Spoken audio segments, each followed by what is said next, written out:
দৌড়া মারার কথা বলে তাকে বিভিন্নভাবে শারীরিকভাবে নির্যাতন করে। এটা আমাদের সমাজে নারীদের প্রতি একটা সহিংসতা। বিজ্ঞ আদালতে আজকে এই মামলা রায় হয়েছে।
এটি রংপুরের একসময় একটি চাঞ্চল্যকর মামলা, বদরগঞ্জের। এই মামলায় দুই ভিকটিম হ্যাপি এবং শহীদা, এই দুজনকে এই আসামি আয়নালের নেতৃত্বে তাকে বাড়ির থেকে সালিশের নামে অপহরণ করে নিয়ে আসা হয় এবং এই সালিশ ডাকা হয় এবং সেই সালিশে তাকে দৌড়া মারার কথা বলে তাকে বিভিন্নভাবে শারীরিকভাবে নির্যাতন করে।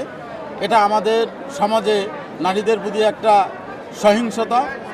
বিজ্ঞ আদালতে আজকে এই মামলা রায় হয়েছে।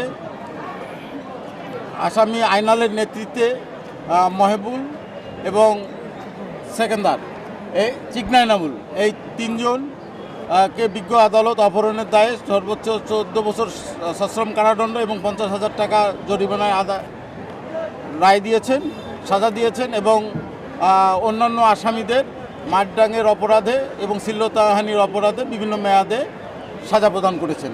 আমরা এই মামলায় সাক্ষী প্রমাণ করতে সক্ষম হয়ে এই মামলার বিচার হয়েছে, সাজা প্রদান হয়েছে। আমরা সন্তুষ্টি প্রকাশ করছি যাতে ভবিষ্যতে কোনো নারীর প্রতি এই ধরনের সহিংসতা না হয়। বিজ্ঞ আদালত মোট বিভিন্ন মেয়াদে মোট 9 জন আসামিকে সাজা দিয়েছে। বাকি 45 জনকে বিজ্ঞ আদালত বেকসুর খালাস প্রদান করেছেন।